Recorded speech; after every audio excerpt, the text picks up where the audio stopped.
j'espère que vous allez bien. On se retrouve pour le brief du lundi 1er avril 2022. J'en profite en début de brief et en début de mois, c'est le meilleur moment pour rejoindre l'école via le Patreon. Donc vous pouvez nous rejoindre de suite et tout ça au début du mois, donc généralement jusqu'au 7, 8 quand ça reste en début de mois.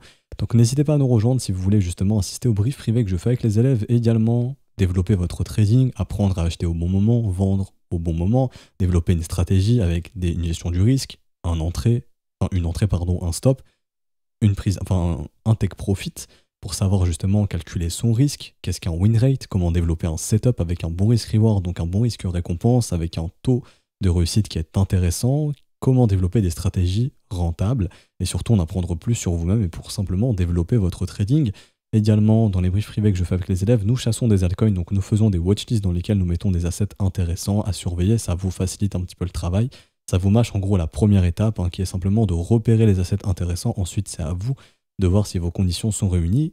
Pour savoir les conditions réunies, il y a des cours justement qui sont faits pour cela, qui vous permettent d'apprendre tout ce qui est les localisations, tracer vos Fibonacci, comment vous servir de TradingView. J'ai fait un tutoriel complet sur l'utilisation de TradingView, les indicateurs que j'utilise, comment les configurer, comment utiliser ces indicateurs dans son trading, donc le momentum, tout ce qui est MACD, RSI, je parle d'autres indicateurs de momentum, les structures, comment identifier les bonnes structures, l'order flow également, comme ce qu'on a vu hier dans le brief, qu'on avait vu qu'il y avait un petit peu trop de levier sur les altcoins, comment pouvoir identifier tout ça, donc pouvoir anticiper des fois quelques dips qui peuvent arriver, ou justement des accélérations de prix quand il y a beaucoup de gens qui shortent, etc. Des cours sur la psychologie, sur les sentiments de marché, des cours sur des stratégies, sur même du fondamental si ça vous intéresse, sur les marchés financiers, donc là ce sera plutôt tout ce qui est sur les actions, etc. Des cours sur un cours sur Ishimoku que j'ai pu faire, et d'autres cours, il y a aussi des examens, des exercices, je vous mets en description en commentaire des explications sur ce qu'on y fait dans l'école et comment cela fonctionne. Et si vous avez des questions, n'hésitez pas à les poser en commentaire ou sur le Discord directement.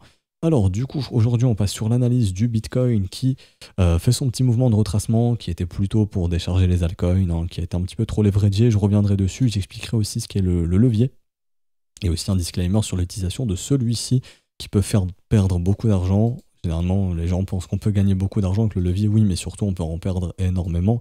On n'oublie pas que 90% des traders perdent 90% de ce qu'ils ont en 90 jours ou en moins de 90 jours. Et ça, c'est surtout dû à l'utilisation de levier.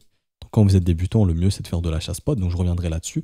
Également, on parlera d'Ethereum qui dump un petit peu moins que Bitcoin, qui est un petit peu plus fort que lui, parce que Ethereum BTC monte. Et on parlera de Luna. Je fais une petite mise à jour sur celui-ci qui peine à péter son ATH. Enfin, il l'a pété, mais on a une petite paire de momentum ici. Donc, on parlera de tout ça et on verra ce qu'il en est. Alors du coup, le Bitcoin en daily, donc on avait vu une potentielle pattern de retournement, donc là d'abord je parle d'analyse technique, ensuite je ferai ce qui est l'order flow, ce que les gens font sur le marché, donc les répercussions qu'on pourrait avoir sur celui-ci. Alors, du coup, on avait vu une potentielle pattern de retournement, très simple, j'identifie la bougie la plus haute, je prends son plus bas, un enfoncement du plus bas signifie un retournement baissier. Ça ne veut pas dire qu'on a un top massif ici, c'est un top court terme, donc oui on a instauré un top pour l'instant ici, dans une dynamique haussière, donc là on est dans la recherche d'un creux ascendant. Creux, sommet, ici, sommet, creux ascendant pour tenter de trouver un autre sommet ascendant. Ce n'est pas un changement de dynamique ici, c'est simplement un top temporaire, une pattern de retournement qui déclenche un mouvement de retracement. Et donc généralement les retracements, ça s'arrête où ? Ça s'arrête généralement au niveau du premier arrêt. Donc là je vais essayer de trouver une charte plutôt clean pour essayer d'avoir ça. Hop, donc tout simplement, on identifie notre bottom qui est ici, notre top, hop, et généralement un retracement, ça s'arrête au niveau des 0,382 si la tendance est saine. Si la tendance est toujours haussière, normalement on est censé s'arrêter plutôt ici. Ok. Également, une chose à ajouter, c'est qu'on a notre grosse zone justement de résistance qui est devenue support. Donc c'était une grosse résistance qui est devenue support, donc revenir sur ces niveaux, c'est pas impossible, on est en train de le faire. Donc là, actuellement, on est simplement dans une phase de pullback. Tout ce qui revient ici, c'est extrêmement intéressant. Pour de l'achat spot, par exemple, sans levier, mais juste de l'achat spot, on achète une résistance qui est devenue support et surtout, on achète un W weekly qui est la structure ou l'une des structures la plus puissante que vous verrez sur les crypto-monnaies. La dernière fois que c'est arrivé, sur le Bitcoin, je le répète, c'était ici. C'était le bottom du coup de avril 2019. Et également, le précédent gros W qui est arrivé, c'était celui-ci. Donc ça, il n'y a pas plus bullish que ça, bien évidemment, ce qui a déclenché ce gros rallye haussier.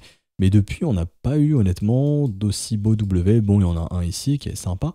on a fait exactement la même chose, c'est-à-dire qu'on a eu notre pump, on a consolidé, on est revenu tester justement cette zone de support, qui est une résistance qui est devenue support, et derrière on est remonté. Mais vous voyez ici le dernier W qu'on a eu, enfin le beau W qu'on a eu, il est plutôt ici, si je passe en close line ça se verra bien, tac tac, vous voyez le beau W, le pump, on est revenu tester, ça a fait support, et ensuite on est reparti au nord. Donc tant qu'on évolue au-dessus de cette box verte, il n'y a rien à craindre, dans le sens où tous les attaques baissières sont simplement des pullbacks. Donc on a cassé des niveaux, on revient les tester normalement pour retourner au nord. Par contre, si on se réinstalle dessous, là ça sent vraiment pas bon, parce que ça deviendra résistance. Donc on passera ça en rouge si jamais ça arrive. Et à ce moment-là, la zone qui nous intéresse, bon bah c'est à nouveau la zone ici, hein, des 37 600, 38 900 pour redevenir acheteur. Donc dans la zone de rechargement, ici. Mais ça serait vraiment pas bon signe, ce serait bizarre de faire ça honnêtement. Donc à l'instant T, on va vraiment privilégier simplement un retour sur la zone de support, et donc tout ce qui revient ici c'est intéressant pour de l'achat spot. Après si vous mettez du levier, et donc gros disclaimer, le levier ne sert pas à augmenter vos gains, le levier est simplement là pour réduire votre exposition au marché personnel avec votre cash perso. Exemple, j'ai 5000 €, si pour un investissement, pour un trade, j'ai besoin de 2000 € pour respecter mon risque, bah, ça peut être chiant de bloquer quasiment 50% de son capital. Donc au lieu de bloquer environ 35-40% de mon capital, ce que je peux faire c'est mettre du levier, je mets que 200 € en levier x10, ce qui revient à mettre 2000 €. Et là j'ai mon risque, mais de mon cash flow personnel, j'ai bloqué que 200. Le levier sert juste à ça. Si vous avez 2000 € de capital et que vous vous dites non mais moi je veux devenir riche vite, je veux trader avec 20 000, du coup je mets un levier x10 avec 2000 €, votre marge elle est immédiatement bouffée. 10% de variation, vous êtes liquidé, vous perdez vos 2000 €, vous êtes margin call. Ça sert strictement à rien. Le levier, c'est juste pour baisser le cash flow qu'on a sur le marché, tout simplement. Enfin, le cash flow personnel qu'on a mis en risque sur le marché pour garder un maximum de cash flow derrière, pour pouvoir faire le plus d'investissements possible. Et pour pas être saturé au bout de 3 ou 4 trades, tout simplement. Ça sert à ça, le levier. Mais ni plus ni moins. Le levier ne sert pas à multiplier les gains. Le levier, il est juste là, encore une fois, comme je le dis, pour diminuer son cash flow. Surtout, vous êtes sur un marché qui est très volatile, sur des altcoins très volatiles. J'en parlais hier. D'ailleurs, il y a un Canadien qui a dit ça veut dire quoi, Barjo? Barjo, en gros, c'est des gens un petit peu fous. On est sur un marché qui est déjà très volatile, et les gens sont là et foutent foutent du levier sur des alts très volatiles. En gros, l'alt, ça peut faire 30% un jour. Le mec, il n'est pas satisfait, il veut mettre un levier x10 pour gagner 300%. Enfin, c'est juste n'importe quoi. Et du coup, bon bah ça, les market makers laissent pas faire, et les market makers punissent et liquident ça très rapidement. Donc c'est pour ça qu'on avait vu ça ensemble, et du coup, je reviens là-dessus. Et pourquoi il y avait des grandes chances de dip, et on en avait parlé? Parce que pendant que le Bitcoin consolidait, les gens se préparaient justement à être bullish sur les altcoins, et du coup, bon bah, les gens foutent du levier, on le voit ici, hausse de l'open interest, ce qui fait qu'il y a de plein de positions qui s'ouvrent, majoritairement des longues, hein, parce que les funding montent, et du coup, ce qui montre une pression acheteuse agressive, et du coup, derrière, bon, on nettoie tout ça. Donc pour moi, le pullback du Bitcoin, c'est pas forcément pour décharger le train du Bitcoin, parce que les gens n'étaient pas dans cette consolidation, les gens ne mettaient pas vraiment beaucoup de levier sur le Bitcoin. On le voit ici, mais même l'open interest, il chutait, les positions se clôturaient ici, elles s'ouvraient pas. Les gens, par contre, sont partis foutre du levier sur les alts. Donc, vu que le Bitcoin dirige le marché entier, si on fait dumper le Bitcoin, les altcoins, elles dumpent avec lui, et donc ça nettoie tout. Donc c'est plus rentable. Au lieu que d'aller vendre sur toutes les altcoins pour faire dumper toutes les alts, bah non, tu fais dumper un seul, le Bitcoin, ça fait tout dumper, tu récupères toutes les liquidations de toutes les alts. Comme ça, le CEO de Binance, CZ, il est content, il y a plein de liquidations, donc il y a plein de liquidités sur son exchange, il récupère des commissions et son chiffre d'affaires, il augmente. Bienvenue dans le monde des cryptos et bienvenue dans le monde du trading, tout simplement. Les brokers sont rentables s'il y a beaucoup d'exécution de liquidités. Si demain, moi, j'ouvre un exchange, ce qui n'arrivera probablement pas, mais si j'ouvrais un exchange et qu'il n'y avait pas de transactions exécutées sur mon exchange, mon chiffre d'affaires, il serait nul. En revanche, si il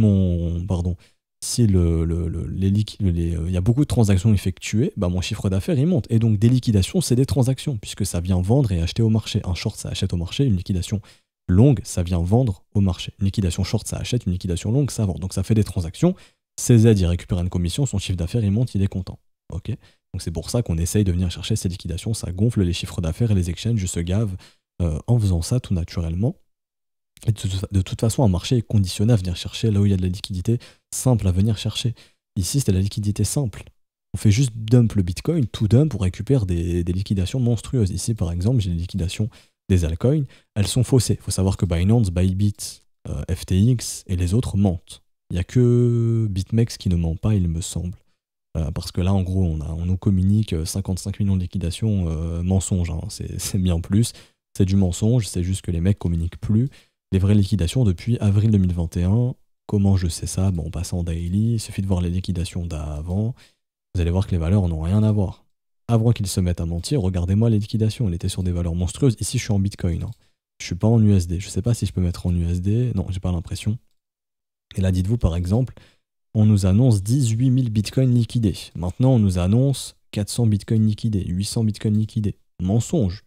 Pourtant, ici, voilà, l'open interest, il chute énormément. On perd 2 milliards, voire 3 milliards d'open interest. On nous dit, on a liquidé que 1000 bitcoins.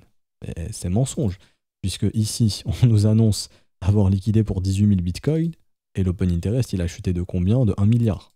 Donc, ok, on liquide plus de bitcoins ici. Pourtant, l'open interest chute moins. L'open interest chute plus ici, mais on liquide moins. Donc oui, maintenant les exchanges mentent. Et pourquoi ils mentent? Bah c'est pas vendeur. Ah, aujourd'hui on a liquidé 300 millions de positions, nos clients ont perdu 300 millions. Bah non. Ah bah aujourd'hui on a liquidé 14 millions, ça fait moins peur. Et donc du coup, les gens vont foutre du levier parce qu'ils se disent bon bah ça va, il n'y a pas beaucoup de perdants, les gens gagnent. Sauf que bah non. Donc faites très attention aussi à ça, de ce point de vue-là, ok? Ne croyez pas tous les chiffres qu'on vous donne. Essayez de vous renseigner, de voir comment c'était avant, parce que oui, un exchange peut mentir facilement sur ses liquidations. Et bah, ils le font. Là où BitMEX, par exemple, ne ment pas. Et je suis sûr que même si je regarde les liquidations entre Binance et BitMEX, je suis sûr qu'il y en a eu plus sur BitMEX officiellement, mais officieusement, c'est pas du tout ça. Parce que Binance ment. Après, ils font ce qu'ils veulent. Bon, bref, parenthèse fermée. Du coup, maintenant, le nettoyage, il est fait. Est-ce qu'on a besoin de plus nettoyer? Peut-être pas, parce qu'on voit ici quand même que, ok, le prix chute plus, mais on liquide de moins en moins de positions sur les altcoins. Donc ça veut dire tout simplement qu'on liquide de moins en moins. Donc le train a plus été déchargé sur ce petit dump que sur ce second dump ici. Donc ça veut dire que le taf, il a été fait grosso modo, on a liquidé assez. Maintenant, ce qu'il va falloir surveiller ce week-end, c'est justement le développement de l'open interest. Donc là, je vais attendre que ça charge. Donc là, c'est l'open interest des altcoins. Et en gros, ce qu'il va falloir surveiller, c'est de voir si l'open interest des alts, il va pas remonter hyper fort. Là, on voit déjà qu'il remonte assez fort. Donc là, les gens continuent de foutre du levier sur les alts. Et du coup, ce que je vais faire, c'est que je vais ajouter le open interest ici. Et je vais juste le monter rapidement. Donc là, c'est l'open interest d'absolument tout, mais je vais juste mettre l'open interest du Bitcoin, si je peux. Ah, dommage, on peut pas juste mettre le Bitcoin. J'aurais bien aimé afficher les deux. Donc là, c'est l'open interest de tout. Mais je voulais juste mettre l'open interest du Bitcoin, donc je vais comparer ici, je vais passer en 15 minutes. Et par exemple, là, j'ai que l'open interest du BTC sur les contrats USDT. Ok. Et là, vous voyez, l'open interest du Bitcoin, lui, il monte pas fortement ici, voire même il chute là depuis ses bougies haussières. Donc ça veut dire qu'il y a des positions qui se ferment. Là, il y a des shorts qui se font clôturer, des longs qui se font clôturer. Mais par contre, quand on vient sur les altcoins, ah bah là c'est YOLO, ça monte, ça monte, ça monte. Donc encore une fois, pour l'instant, la mentalité des gens, la mentalité des traders, c'est foutre toujours plus de levier sur les alts. Donc, si c'est le cas et que jamais ce week-end on consolide comme ceci, et que pendant cette consolidation au cours des prochaines heures, prochains jours, on continue de voir l'open interest monter sur les altcoins, c'est que les gens, et avec des fundings positifs, c'est que les gens continuent de parier à la hausse sur les alts avec du levier. Donc à ce moment-là, il y aura besoin de faire un dernier nettoyage, je pense. Jusqu'où? Jusque dans la zone verte qu'on a identifiée juste avant. Là, je vais retourner ici. En gros, simplement, sur le premier arrêt, je ne sais pas si je l'ai indiqué, mais sinon, c'est pas grave, je vais le faire. Hop, donc grosso modo, il est où? Il est dans les 42 300 $. A noter également que cette fois-ci sur le Bitcoin, je vais venir le choper ici. Je vais recharger, c'est pas grave. Hop, last. Donc là, c'est un outil qui permet justement de savoir où sont les liquidations sur le marché. On va attendre que ça charge un petit peu. Voilà. Les gros pics côté long se trouvent justement ici. Donc il y a un gros pic dans les 43 200 et ça s'étend environ jusqu'aux 42 200 environ. 42 200. Donc on a un gros cluster de liquidation entre 42 200 et 43 400. Bizarrement, ça correspond à quoi? Le premier arrêt juste ici, qui est généralement le niveau qu'on vient chercher pendant des phases de pullback. Après, ça veut pas dire qu'on va venir le chercher, mais si jamais, comme on a vu ensemble, on consolide ce week-end et que les gens foutent du levier sur les alts, bon bah là, il y aura de grandes chances qu'on y aille pour aussi aller chercher des liquidations sur le Bitcoin, mais aussi pour continuer de sortir les gens sur les alts. Ce qui est intéressant également, c'est que ici, ça je vais supprimer. Tac, tac, tac, tac, tac. Hop, on va double-cliquer ça. Hop. Donc là, l'open interest était fortement monté, je sais pas si vous vous souvenez, hein, pourtant le prix ne faisait rien, mais l'open interest, lui, il explose. Je vais passer en 1 heure, ça sera plus lisible. Et en fait, là, on a reset l'open interest, donc en gros, tout simplement, je vais attendre que ça charge, hein, mais on est revenu en open interest avant que ça commence à partir en cacahuète. Donc là, tous les mecs, en gros, qui sont venus acheter ici, on en a sorti un bon paquet sur les altcoins, hein. Donc les altcoins ont été déchargées. Maintenant, est-ce qu'elles ont été suffisamment déchargées? Bon, bah ça va dépendre un petit peu de l'action du prix dans les prochaines heures. Si là ça remonte et que d'un coup on voit l'open interest faire ça, non, c'est que là les gens foutent trop de levier sur les alts et va encore falloir leur mettre un petit coup sur la tête pour les sortir définitivement et poser un bon bottom sur ce marché pour continuer de repartir sereinement ensuite. Et là les gens ont trop de confiance dans les alts. Les gens sont pas tellement confiants sur le Bitcoin parce qu'on l'a vu, hein, les gens ont pas FOMO sur le Bitcoin avec du levier. Là on l'a vu, l'open interest il chutait, il montait pas. Ici sur cette consolidation. Juste un petit peu ici, bon on les a sortis, mais là, voilà, l'open interest il était stable, il suivait le prix en fait, voire même il chutait. Alors que sur les altcoins, ça a explosé, donc les gens sont pas trop confiants dans le Bitcoin, donc le Bitcoin est moins chargé que les altcoins en termes d'acheteurs. Donc pour moi, tous les dips qui arriveront sur le Bitcoin se feront justement pour sortir les gens sur les alts.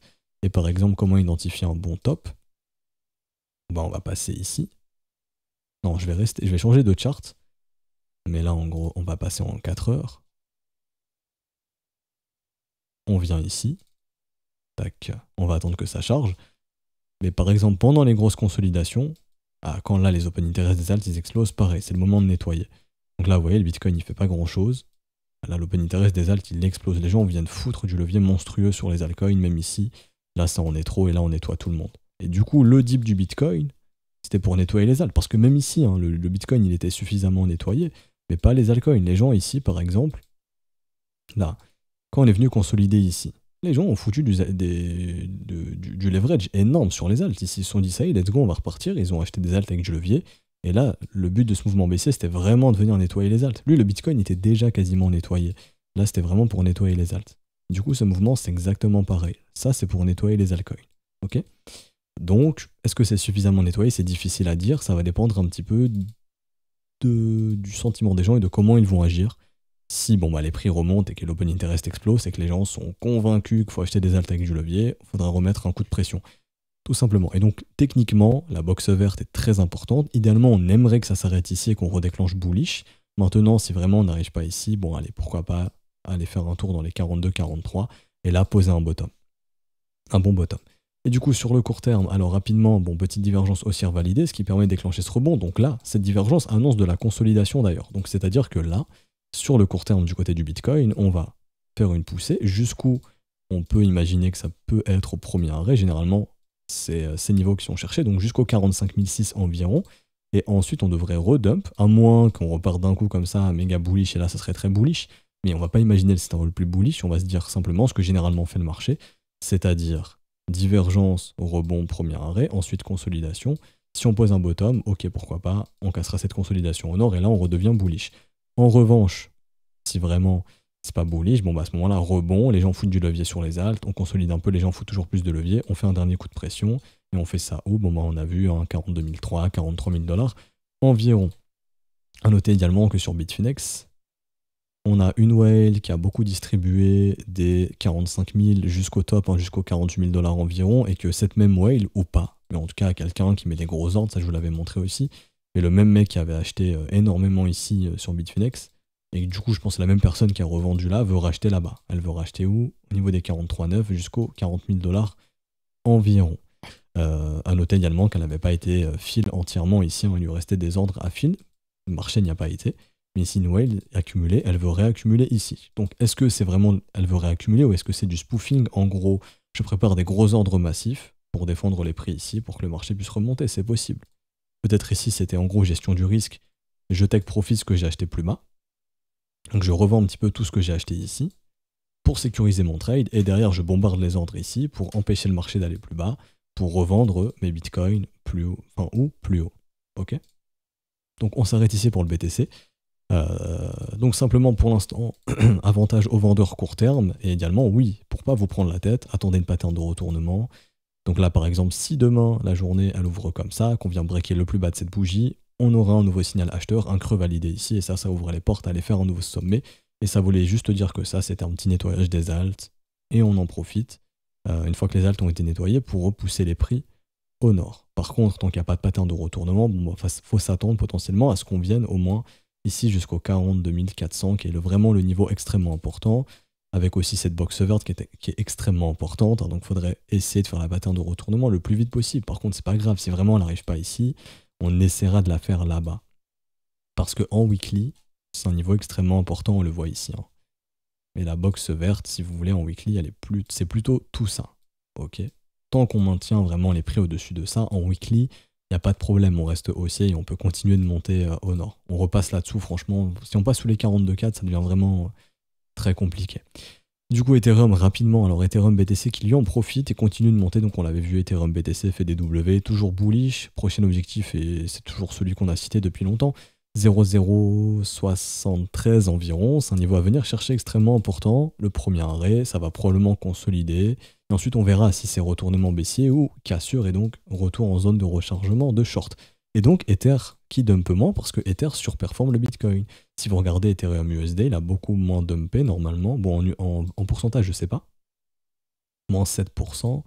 Le Bitcoin, il s'est mangé un combien ? Moins 8,20%, donc il a dump un petit peu plus en USD, mais au niveau de la chart, Ethereum retrace un petit peu moins, si je dis pas de bêtises, parce que Ethereum BTC pump.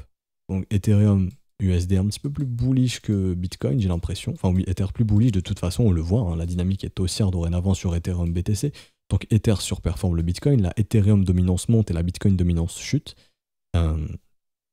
Et donc, même analyse que sur le Bitcoin, hein, cette box verte doit tenir. En weekly, ça peut s'étendre jusqu'aux 3000 $, donc il y a de la marge. Vous voyez, Bitcoin c'est plutôt 42, 43, Ether 3000 $. Donc tant qu'on tient ces niveaux, franchement, il n'y a pas de problème, ça reste haussier. Et ceux qui ont mis du levier dans les altcoins, bon bah se font nettoyer. Que ce soit sur Bitcoin et Ethereum, en daily, les momentum restent haussiers, ça y a pas de problème. Je vais descendre rapidement l'unité de temps. En 1 heure, bon, on avait vu ici les momentum qui commençaient à se contracter. On a tenté de résoudre au nord, après grosse résolution au sud, gros momentum baissier, donc gros mouvement baissier. Et là, même chose que sur Bitcoin, même divergence haussière. Ici, donc, annonciateur de consolidation, donc dans un premier temps de rebond et ensuite de conso, pour soit reprendre un mouvement haussier, soit faire de la continuation baissière. Et quand on regarde ici, tac. Et du coup, on offre des pullbacks très intéressants sur les alts qui ont fait de jolies structures. Et donc ici, au niveau du premier arrêt, ce sera un petit peu l'objectif de rebond. Environ les 3300, court terme 3313 $ environ, et ensuite probablement de la consolidation, à moins que ça casse comme ça direct et qu'on a un gros short squeeze, ça pourrait arriver, si le but était juste de nettoyer les altcoins, bien évidemment. Mais à l'instant T, voilà, on va pas parier là-dessus, on va juste se dire, bon, déjà un rebond dans les 3315 environ, c'est bien. Ensuite, consolidation, et on verra si on est prêt à récupérer un mouvement haussier. J'ai fini pour Bitcoin et Ether, je termine aujourd'hui avec Luna. Alors, Luna, qui a consolidé longtemps dans la zone de rechargement de short. On avait vu ensemble que si et si, seulement si ce M se confirmait, on aurait un signe de top. Est-ce que le M s'est confirmé? Non. Donc il faut absolument attendre la clôture. Là, on a eu une simple mèche. Donc est-ce que ce M s'est confirmé? Non. Il ne s'est pas confirmé. Si je passe en close line, ici, on voit bel et bien qu'il n'y a pas eu un M, mais un W. Donc ça, c'est bullish, on est bien d'accord. Donc c'est vraiment à vous de regarder les clôtures ici. Attendez pas à 2h du matin ou 1h du matin, ça sert à rien. Juste le lendemain, quand vous vous réveillez, si vous regardez les écrans rapidement, vous regardez juste ici, ok, mon M ne s'est pas confirmé, donc j'ai pas d'information de changement de dynamique. Ça reste une dynamique haussière, creux et sommet ascendant, ok. Et donc derrière, bon bah, W, ça c'est bullish, ok. Faut se méfier quand même, parce qu'ici on a une divergence baissière. On a de la chance puisque cette divergence baissière est avalé ici dorénavant, puisqu'on a un gros W ici sur le momentum, donc hop, le momentum est récupéré par les acheteurs, donc pour l'instant, il n'y a aucun problème ici sur Luna. Les spreads restent, j'ai pas les spreads ici, non, si, je vais les mettre ici. Mais de mémoire, les spreads restent négatifs, ce qui veut dire que les gens continuent de shorter le Luna, donc il a de grandes chances de continuer de monter, juste ici en termes d'order flow. Vous voyez comment les spreads sont négatifs. Si je vais chercher ici l'order flow, je pense vraiment que les gens sont en train de shorter Luna. Et tant que ça reste ainsi, il peut monter tranquillement. USDT perp, on va venir ici. Alors bon, voilà, il y a beaucoup de clôtures de position, il y a beaucoup de shorts qui se ferment. Ouais, le ratio short diminue, donc là, il y a beaucoup de shorts qui sont en train de se fermer. Donc on a liquidé pas mal de shorters. Enfin, en gros, des shorters qui clôturent leur position. Mais ouais, il y a quand même des grosses phases de funding négatif assez souvent. Ici, je suis en 1 heure, mais funding négatif. Bon, là, il y a eu un petit peu de funding positif, mais funding négatif très rapidement. Je pense que c'est un asset qui continue d'avoir une pression vendeuse en fait sur les contrats dérivés. Donc c'est ce qui peut justement l'aider à continuer de voir son prix monter. Après en USD ici, ouais, il y a vraiment beaucoup de shorts et de longs qui ont été clôturés, donc il y a probablement des whales qui ont exit leur long. Je vais aller chercher ça sur Trading Light, on va aller chercher Luna. Luna USDT Binance. Ouais, donc là ça veut distribuer dans ces zones. Est-ce que c'est du spoofing? En gros, on dissuade, on met des gros ordres pour que le marché aille plus bas, file les entours d'achat, c'est possible. Ce qui m'intéresse, c'est d'aller sur les contrats futurs, Binance futurs, et voir si les mecs ont file des shorts assez importants. Ouais, dans ces zones, ça affile des shorts. Ouais, dans ces zones ici, là. Soit du take profit, soit du short. Les deux, je pense. Et là. Ok, là, c'est aussi du TP de short, je pense, hein, parce qu'il y a des gros ordres qui sont exécutés, mais l'open interest ne chute pas. Donc là, il y a du take profit de short ici. En tout cas, ça a clôturé des shorts. C'est assez bizarre. Enfin, il y a eu des longs clôturés et des shorts qui se sont ouverts aussi, des shorts clôturés, bien évidemment. Mais si c'était ici des gros longs massifs buy de dip, normalement, l'open interest, il est censé monter, parce qu'il y aurait eu et des shorts qui ont exécuté ces longs, mais là, c'est pas le cas.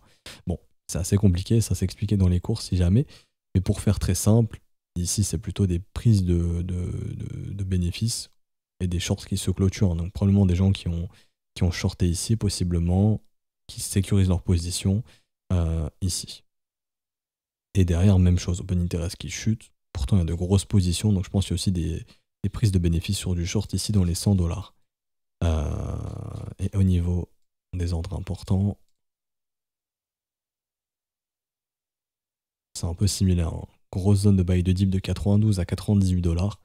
Et ça veut vendre massivement dans les 111 jusqu'aux 115. Donc là, on voit bel et bien que le marché est tenu dans un range artificiellement, j'ai envie de dire, où les acheteurs défendent cette zone et les vendeurs défendent cette zone. Donc en tant que trader de range, on essaye de capturer des achats dans le bas et de redistribuer ça dans le haut du range. Maintenant, techniquement, je reviens sur Luna, ça reste une dynamique haussière. Maintenant, est-ce que je vais acheter un asset qui est vertical? Non. Il y a des investisseurs qui achètent lors des nouveaux ATH, lorsqu'en fait on clôture au-dessus, et là se disent ok, il y a plus de potentiel, donc j'entre et je viens capturer ce potentiel. Moi, c'est pas mon style de trading, mais il est vrai que certains, ça peut être leur style. En revanche, attendre des développements de mouvements de continuation, c'est-à-dire la consolidation des breakouts, ça c'est vrai que pour les traders de continuation, ça peut être intéressant. Donc le bilan, est-ce qu'on a un top majeur ici? Non. Est-ce qu'on est à une simple chasse au stop? Possible, il faut se méfier que ce soit une simple chasse au stop et de la distribution, et que le marché puisse se retourner. Donc le momentum a été récupéré. En revanche, si le momentum fait ça, qu'on vient avaler ce creux, ça fera une nouvelle divergence baissière. Donc là, ça va témoigner, si jamais ça se forme, hein, là, pour l'instant, c'est pas le cas, mais si ça arrive, ça va vraiment témoigner une faiblesse des acheteurs à faire monter les prix. Et donc derrière, si on a un changement de dynamique du M qui se confirme et qui se confirme vraiment, pas comme ici où ce n'a pas été le cas, là, on parlera d'un top et donc d'une reprise de dynamique baissière. Et à ce moment-là, les objectifs de rachat sont où? Sont au minimum, grand minimum, le premier arrêt. Donc ça serait environ ici les 84 $. Et si jamais ça ne tient pas, ça sera plutôt aux environs des 70, 57 $. Encore une fois, on n'oublie pas qu'il y a des spreads très négatifs. Donc pour l'instant, les gens sur les contrats dérivés sont pas d'accord avec le fait que le prix monte. Donc il y a de grandes chances qu'ils puissent continuer de monter parce qu'ils ne sont pas d'accord. Mais on n'oublie pas que le momentum se met à diverger. Cette divergence n'est plus d'actualité. Pour l'instant, le momentum est acheteur. Mais comme on a vu ensemble, si on vient casser ici, il y a une perte de momentum. Et à ce moment-là, je pense que je ferai une mise à jour si ça arrive. Tant que ça n'arrive pas, je ne ferai pas de mise à jour. Tant que ça n'arrive pas, Luna reste haussier. On est bien dans un marché qui fait creux et sommet ascendant. Et donc à ce moment-là, ça reste haussier. On va essayer de trouver un creux ascendant pour continuer de faire un sommet ascendant. Et depuis la cassure de l'ATH, pour moi, les objectifs sont toujours entre 130 $ et 150. Et sinon, la grosse zone d'objectif, c'est plutôt entre 140 et 164 $.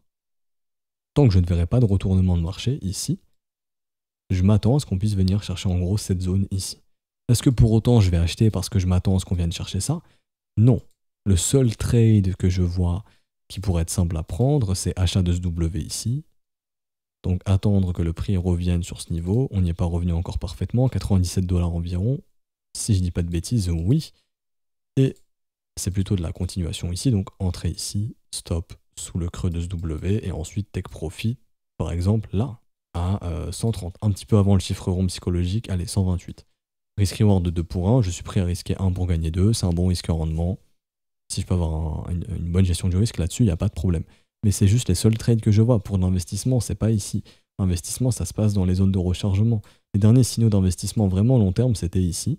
Donc aux environs, c'était cet été, hein, vers les 8 $. Donc depuis, il a bien performé. Dites-vous qu'il y a des gros investisseurs qui sont rentrés ici, on le voit au niveau du volume profile. Dites-vous que là, vous pouvez acheter à des mecs qui peuvent vous distribuer ce qu'ils ont acheté à 5 $. Donc au moment où ça part en cacahuète, ces mecs vont pas hésiter à décharger parce qu'ils peuvent le faire avec de gros bénéfices. Pour ça, c'est un gros risque ici. D'investir ici, c'est un gros risque parce que c'est prendre le risque d'acheter ce que les gros ont acheté 20 fois, peut-être même 30 fois moins cher. Donc il faut vraiment faire attention. Si vous voulez vraiment investir sereinement, pas sûr qu'on y revienne, mais à ce moment-là, la zone est plutôt ici dans cette zone de rechargement. Encore une fois, c'est pas sûr qu'on puisse y revenir. Ou alors sur de beaux W avec de bons retracements, donc comme ce fut le cas ici lorsqu'on était vers les 60 $. Mais là, on est plutôt sur de la continuation de tendance. Donc là, je ne m'adresse pas aux investisseurs, je m'adresse à ceux qui vont suivre la tendance. Pour vous, les investisseurs, le moment sur Luna, il est déjà passé. Vous, ce que vous devez chercher, c'est des assets qui sont encore plats et qui peuvent faire ce genre de structure, comme Luna l'a fait ici. Un petit W weekly. Et ça, il y en a plein sur les ALS, c'est ce qu'on est en train de regarder avec les élèves en ce moment. On fait des watchlists, on en a vu plein, et il y en a plein qui commencent à se dessiner. Exemple, un exemple assez récent. Par exemple, il y a TRX qui est en train de faire ce genre de structure. Ici. Et je dis pas que TRX est extrêmement intéressant, parce que la localisation, honnêtement, elle est pas ouf. Mais il est en train de faire cette structure. Ou exemple, ce qu'on avait vu la semaine dernière, ETC qui l'a fait cette structure, ici. Et du coup, ETC, bah, il pump. Parce qu'il a changé sa dynamique. Et des charts comme ça, il y en a plein. Donc ça sert à rien de courir derrière des trucs qui sont déjà verticales, qui sont déjà au sommet, alors qu'il y a encore des trucs qui demandent à être achetés ici. Ok ? Donc on va s'arrêter ici pour aujourd'hui. J'espère que ça vous aura plu. Si c'est le cas, n'hésitez pas à laisser un petit pouce bleu, à vous abonner si ce n'est pas déjà fait. On est bientôt 100 000. N'hésitez pas à vous abonner, ça ferait super plaisir. Surtout si vous souhaitez suivre les prochains briefs. Également, je le dis jamais, mais c'est vrai, vous êtes très peu à le faire, parce que je le dis jamais. N'hésitez pas à mettre la cloche, comme ça vous êtes notifié d'un brief qui sort directement. Donc c'est tous les matins, mais bon, des fois il m'arrive que je puisse sortir un brief en après-midi quand je ne suis pas là le matin. Bon, en ce moment c'est assez rare, mais des fois ça peut arriver.